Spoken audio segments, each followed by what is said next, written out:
Tras años de luchar por una vida estable como mi esposo me dijo que hiciera, lo di todo, me dediqué a nuestra familia y trabajo. Pero solo hizo que las cosas empeoraran. Sonreí por fuera, pero la decisión que tomé después de 7 años lo cambió todo, y ahora vivo más feliz que nunca. Nunca imaginé que la persona que más daño podía hacerme vivía dentro de mi propia casa, y mucho menos imaginé que ese daño sería permitido, y hasta defendido, por el hombre que juró amarme y protegerme. Me llamo Narradora Mujer. Y esta es la historia de cómo la falta de límites de mi esposo con su familia casi destruye mi vida. Y cómo descubrí, demasiado tarde, que a veces la familia es el enemigo silencioso que te desarma desde adentro. Si estás viendo este video, quiero advertirte algo desde el principio. Nunca ignores tu intuición. Nunca normalices el maltrato disfrazado de costumbres familiares. Y nunca permitas que te hagan sentir culpable por exigir respeto dentro de tu propio hogar. Mi historia no comienza con un grito, no comienza con una pelea explosiva, ni con una infidelidad. Comienza con algo más peligroso. La costumbre de minimizar el dolor del otro. Cuando conocí a mi esposo, él era un hombre dulce, atento y profundamente familiar. Yo admiraba eso. Me encantaba su dedicación hacia su madre, su hermana y su familia en general. Me parecía tierno. Me parecía admirable. Me parecía una señal de que sería un buen esposo. Pero lo que parecía cariño era dependencia. Lo que parecía respeto era control. Y lo que parecía unión familiar era invasión absoluta de límites. Lo descubrí lentamente, paso a paso, comentario tras comentario. Primero eran cosas pequeñas. Mi mamá dice que deberías cocinar más sano. Mi mamá piensa que gastas mucho. Mi mamá cree que deberías cambiar de trabajo. Al principio pensaba que era algo inocente. Hasta me reía. Yo decía, bueno, tu mamá opina de todo. Y él respondía, es que ella tiene experiencia. Yo no veía nada peligroso en eso, todavía. Pero luego las opiniones se convirtieron en instrucciones. Y las instrucciones se convirtieron en críticas. Y las críticas se convirtieron en ataques directos hacia mí. Ataques disfrazados de preocupación. Ataques disfrazados de interés. Ataques disfrazados de te lo digo por tu bien. Lo peor era que él no solo permitía esos ataques, sino que los defendía. Y ahí comenzó mi tormento. La familia que debería haberte protegido te destruye. Y la persona que debería ser tu refugio se pone de su lado.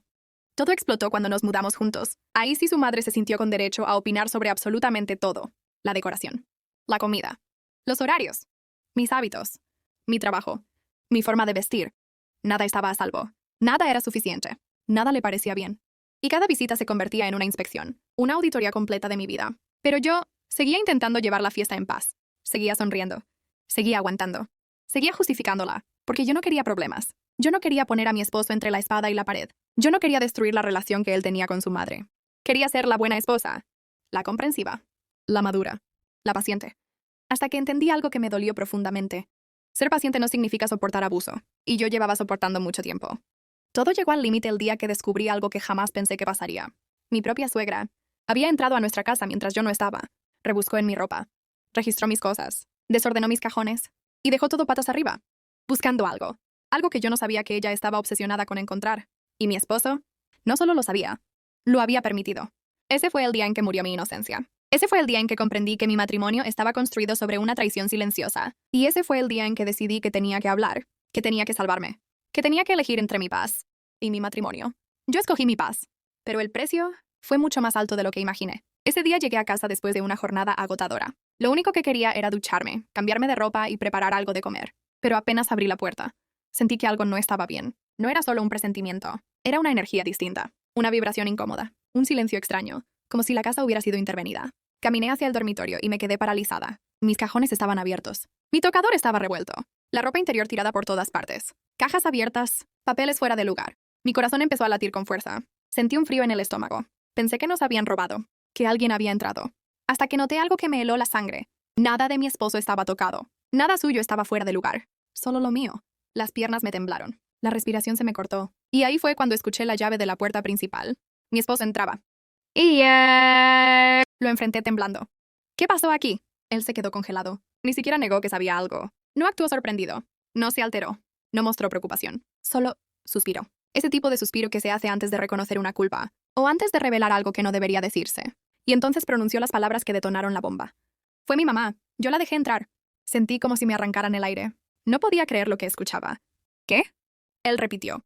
Le di la llave. Y ahí se me rompió algo por dentro. No solo era la invasión. No solo era el irrespeto. Era la traición. La deslealtad. El hecho de que él lo sabía. Y aún así lo permitió. Le grité. ¿Por qué? Y él respondió como si lo que decía tuviera sentido. Ella solo quería ver si estabas escondiendo algo. ¿Escondiendo qué? ¿De qué estaba hablando? ¿En qué mundo una suegra tiene derecho a revisar la ropa interior de su nuera? ¿En qué universo eso está bien? Yo estaba en shock, pero él seguía justificándola. Mi mamá cree que estás ocultando dinero. Ella piensa que tú no eres transparente. Quiere asegurarse de que no aproveches de mí. Ahí entendí algo doloroso. Él no confiaba en mí, pero confiaba ciegamente en ella. Mis ojos se llenaron de lágrimas. Era como si me estuvieran arrancando la dignidad. Le dije con firmeza. Se acabó. No quiero que ella vuelva a entrar a esta casa. Nunca más. Él frunció el ceño, ofendido. Es mi madre. No puedes prohibirme verla. No te estoy prohibiendo verla. Te estoy prohibiendo permitir que viole mi privacidad. Y él, en lugar de entender, se enfureció. Eres exagerada. Solo revisó un par de cosas. Ella tiene derecho a preocuparse. Sentí tanta impotencia que tuve que sentarme para no desmayarme. Ahí no solo estaba luchando contra una suegra invasiva, sino contra un esposo que no tenía la valentía de poner límites. O peor, que no tenía intención de hacerlo. Esa noche no dormí. No podía cerrar los ojos sin imaginar sus manos revisando mi ropa, mis documentos, mis cosas personales. No podía dejar de pensar en lo violada, expuesta e indefensa que me sentía. Y él dormía tranquilo, como si nada hubiera pasado. Ni pidió perdón, ni se acercó, ni mostró empatía. Solo dijo antes de acostarse. No entiendo por qué haces tanto drama. Ese fue el punto en el que entendí que ya no se trataba solo de su madre. Se trataba de él, de su falta de respeto, de su falta de protección, de su falta de compromiso conmigo. Ese fue el día en que mi matrimonio empezó a morir. Después de esa noche las cosas cambiaron, pero no para bien. La tensión en la casa se volvió insoportable. Hablar con él se sentía como hablar con una pared. Todo lo que yo decía parecía molestarle. Todo lo que él decía sonaba a defensa de su madre. Y entonces empecé a notar algo inquietante. Él no solo la defendía, la justificaba en todo. Si su madre me criticaba, él decía que era solo una opinión. Si su madre me ignoraba, él decía que estaba distraída. Si su madre me hablaba con tono pasivo-agresivo, él respondía: es tu sensibilidad, ella no lo dijo así. Me hacía gaslighting sin siquiera darse cuenta. O peor, quizás sí lo sabía. Yo estaba atrapada entre dos realidades.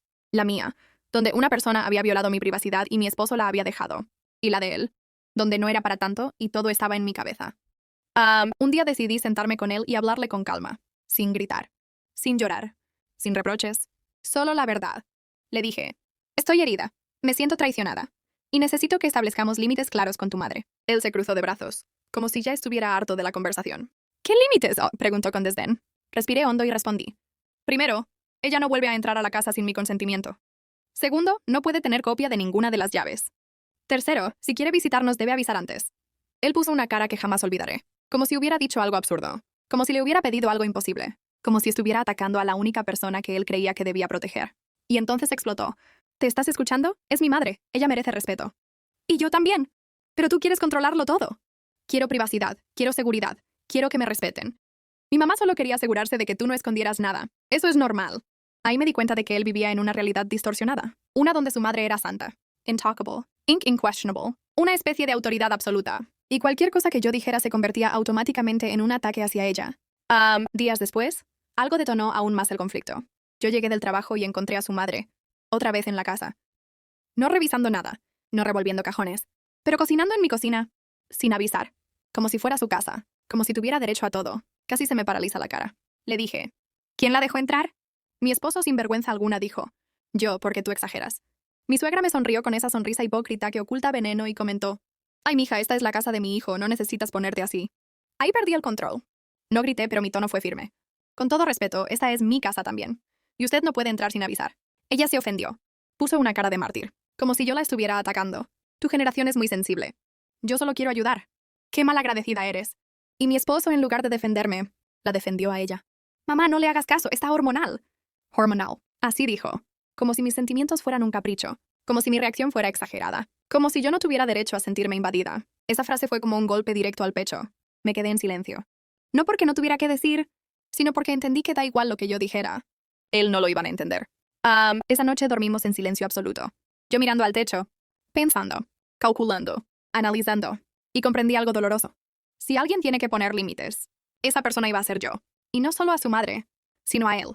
Era eso, o perderme. Porque ya no se trataba de una suegra invasiva. Se trataba de un matrimonio donde yo era invisible. Donde mi privacidad no tenía valor. Donde mis emociones no importaban. Donde mis límites eran ridiculizados. Y yo no iba a permitir que mi dignidad siguiera siendo aplastada. Después de aquella escena en la cocina, la casa se convirtió en un campo de tensión constante. No era silencio normal. Era ese silencio pesado, incómodo, que te obliga a pensar 1000 veces antes de abrir la boca. Yo sabía que cualquier cosa que dijera iba a ser interpretada como una exageración. Y él sabía que yo estaba al límite, pero no le importaba lo suficiente para cambiar algo. Él seguía con su mismo discurso. Mi mamá solo quiere ayudarnos. Mi mamá es así, no lo dice con mala intención. Mi mamá es familia, tú deberías entender. pero nunca ni una sola vez le escuché decir, mi esposa también merece respeto. Y eso fue lo que más dolió. Pasaron unos días y yo me mantuve en silencio. No por miedo, sino porque estaba observando. Quería ver hasta dónde llegaría. Quería saber si él recapacitaría por su cuenta. Pero no. No solo no recapacitó, sino que empeoró. Empezó a hacer planes con su madre sin consultarme. Iba a almorzar con ella casi todos los días. Me dejaba fuera de decisiones sencillas, como cambiar los muebles de la sala o comprar cosas para la casa. Era su forma de castigarme por haber enfrentado a su madre. Era como si él estuviera mostrando lealtad absoluta a ella. Y cero a mí. Si tú no la aceptas, yo no voy a aceptar tus quejas. Eso fue lo que me dijo una noche, cuando intenté hablar con él de manera calmada. Yo respondí con la voz más estable que pude. No quiero que la saques de tu vida, solo quiero respeto y límites. Y él contestó, límites contigo, no con ella. Ahí lo entendí. Clarísimo. Mi esposo no estaba dispuesto a ser pareja. Quería seguir siendo el hijo perfecto, el niño obediente, el que decía sí mamá a todo. Y yo estaba sobrando en esa ecuación. El día que todo reventó. No fue un gran acontecimiento. No fue una pelea épica. No fue un grito. Ni un golpe en la mesa. Fue algo simple, pero devastador. Yo estaba trabajando desde casa.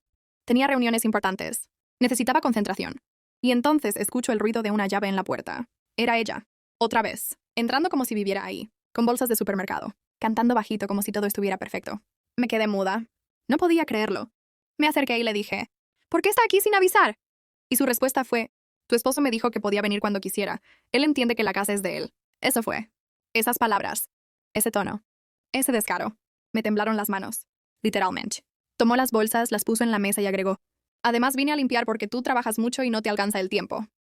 Esa frase se sintió como un dardo venenoso. Un insulto disfrazado de ayuda. Crítica pasivo-agresiva en toda regla. Yo respiré profundo, lentamente. Y dije con firmeza, por favor, salga de mi casa. Ella abrió los ojos como si yo fuera una loca peligrosa. ¿Cómo te atreves a hablarme así? Pero yo no me moví ni un centímetro. Repetí. Salga de mi casa, ahora. Ella empezó a gritar, a decir que yo era una irrespetuosa, que yo era la que destruía la familia, que yo estaba manipulando a su hijo. Y justo ahí, entra mi esposo. Él ve la escena y ¿qué hace? Me señala a mí. Deja de tratar mal a mi mamá. Yo no podía creer que estaba escuchando. ¿Estás escuchando? Entró sin permiso, no respeto nada. Y él respondió sin dudar. Si ella quiere venir, puede venir. Esta es mi casa. Y entonces dije lo que llevaba semanas guardando. Si esta es solo tu casa, yo me iré. Silencio total. Mi suegra dejó de gritar. Mi esposo dejó de hablar. Los dos se quedaron congelados. Yo continué. No voy a vivir en un lugar donde violan mi privacidad, ridiculizan mis límites y minimizan mis emociones. Mi esposo se puso pálido. No esperaba que yo me plantara así. No esperaba que yo tuviera la fuerza para decir basta. Y ahí vi su verdadero rostro. No el del esposo comprensivo, sino el del hombre que jamás había salido de la sombra de su madre. Y esa noche hice mis maletas. No lloré. No discutí. No supliqué. Solo recogí lo que era mío. Y me fui, con el corazón roto, pero con la dignidad intacta. Cuando cerré la puerta detrás de mí, sentí una mezcla extraña de alivio y dolor. Es curioso cómo el silencio cambia dependiendo de dónde estés. En aquella casa era opresivo, lleno de tensión. Pero en mi nuevo espacio, un pequeño apartamento temporal que conseguí ese mismo día, el silencio era libertad. Me quedé de pie unos segundos, mirando las maletas en el piso. Respiré hondo. No me derrumbé. No me temblaron las manos. No me entró pánico. Lo que sentí fue claridad. Una claridad que no había sentido en mucho tiempo. Y la reacción de él. O mejor dicho, la falta de reacción. Las primeras horas mi teléfono no sonó. Ni un mensaje. Ni una llamada. Y eso, más que dolerme, me reveló todo lo que necesitaba saber. Si yo hubiera sido importante para él, me habría buscado. Si mi decisión le hubiera importado, habría intentado entenderme. Pero no. Su silencio confirmó su prioridad. Al final del día sí me escribió. Un mensaje corto, frío, casi mecánico. Mi mamá está muy afectada por lo que hiciste. Ni una palabra sobre mí. Ni una pregunta por mi bienestar. Ni un mínimo de reflejo emocional. Solo ella. Siempre ella. Esa noche por fin lloré. No por perderlo, sino por haber aguantado tanto tiempo a alguien que jamás estuvo dispuesto a ser mi compañero. Y la familia, las opiniones y las máscaras que caen. Pocas horas después comenzaron a llegar mensajes de familiares. No por él. ¡Por la suegra! Ella había armado un drama épico, pintándose como la víctima. Mensajes como, ¿cómo pudiste dejarlo? Tu esposo está destrozado. No puedes destruir un matrimonio así. Tú deberías disculparte con su mamá. Nadie preguntó por qué me fui. Nadie preguntó cómo me sentía. Nadie pidió escuchar mi versión. Es increíble cómo una mentira repetida 100 veces se convierte en verdad para quien la escucha sin cuestionar. Yo respondí a uno solo. Cuando alguien se mete en tu casa, ignora tus límites y tu pareja lo permite. Eso no es un matrimonio. Es una relación desequilibrada. Y después de eso, bloqueé a todos. Y la llamada que lo cambió todo. 3 días más tarde, mi esposo decidió finalmente llamarme. Su tono era tenso, pero no arrepentido. No debiste irte así. Le respondí. Te dije lo que necesitaba durante meses. Él insistió. Mi mamá está enferma del estrés. Yo pregunté, ¿Y yo? ¿No te importa mi salud mental? Su respuesta fue devastadora en su honestidad cruel. Mi mamá siempre será mi prioridad. Y ahí quedó todo dicho. No había futuro donde yo tuviera que competir con una mujer que ni siquiera estaba dispuesta a verme como persona. No había matrimonio donde yo fuera respetada. No había equilibrio posible cuando él solo sabía ser hijo. Y nunca supo ser esposo. La decisión final. Después de esa llamada, tomé la decisión que llevaba tiempo posponiendo. Iniciar el divorcio. No lo hice desde la rabia, sino desde la paz. No quería volver a una casa donde tenía que vigilar mi propio espacio. No quería vivir con el miedo de que la llave girara sin aviso. No quería sentir que cualquier límite que pusiera sería tratado como una ofensa personal hacia su madre. Quería una vida donde mi voz contara, donde mi intimidad fuera respetada, donde mi pareja me defendiera, no me dejara sola frente a ataques disfrazados de buenas intenciones. Lo que aprendí después de todo. Con el tiempo entendí algo poderoso. A veces amar a alguien no significa que debas quedarte. A veces amar significa soltar, porque quedarse te destruye. Y aprendí también que establecer límites no te convierte en mala persona. Te convierte en alguien que se valora. Yo me elegí, y eso fue lo más valiente que pude hacer. Cuando miro hacia atrás, a todo lo que viví, no puedo evitar preguntarme cómo es posible que una sola etapa de mi vida haya sido capaz de destruirme tanto, y al mismo tiempo enseñarme tanto. Durante años pensé que lo peor que me pasó fue perder la confianza de mi esposo, perder mi dignidad, perder mi estabilidad emocional. Pero ahora entiendo que lo realmente devastador fue haberme perdido a mí misma. Y es precisamente por eso que este capítulo final no se trata solo de mi relación, ni del dolor, ni de los errores. Se trata de aprendizaje, de evolución, de volver a encontrarme. Aprendí que no se puede amar a alguien cuando estás rota por dentro, porque tarde o temprano esa ruptura se filtra en tus actos, en tus decisiones y en la forma en que tratas a los demás. Aprendí que no se puede esperar que otro cure heridas que tú misma te niegas a enfrentar. Y sobre todo, aprendí que el amor no sobrevive únicamente con querer. También necesita responsabilidad, humildad y intención real de sanar lo que está mal. Hoy puedo decirlo sin vergüenza. Yo fallé. Yo herí, yo destruí cosas que valían la pena. Pero también puedo decir con convicción. He cambiado. He crecido. He reconstruido partes de mí que ni siquiera sabía que estaban dañadas. No ha sido fácil. Ningún proceso de sanación lo es. Pero si algo descubrí en este camino es que, aunque no podemos borrar el pasado, sí podemos decidir qué hacemos con él. Podemos elegir seguir cargando la culpa como una cadena, o podemos usarla como un recordatorio de quién no queremos volver a ser. Hoy no sé qué pasará con mi matrimonio en el futuro. No sé si seremos capaces de reconstruirlo totalmente, o si la vida nos llevará por caminos separados. Pero algo sí sé. Pase lo que pase, ya no soy la misma persona que permitió que su vida se desmoronara en silencio. Ahora hablo, ahora enfrento, ahora lucho. Ahora sé que merezco una vida emocional más sana. Y también sé que debo trabajar por ella, todos los días. Si tú que me escuchas estás pasando por un momento así, donde sientes que fallaste, que arruinaste algo, que no hay vuelta atrás, quiero decirte algo que a mí me habría cambiado la vida si alguien me lo hubiese dicho antes. Sí puedes levantarte. Sí puedes cambiar. Sí puedes reconstruirte desde cero. El dolor no te define. Tu error no es tu identidad. Tu pasado no determina tu destino. Lo que determina tu destino es lo que decides hacer hoy, aquí, ahora, con lo que eres, con lo que aprendiste, con lo que te queda. Este es mi cierre, pero también es mi renacer. Y si mi historia sirve para que alguien más despierte, reflexione o se atreva a sanar, entonces todo este caos habrá tenido un propósito. Gracias por escucharme.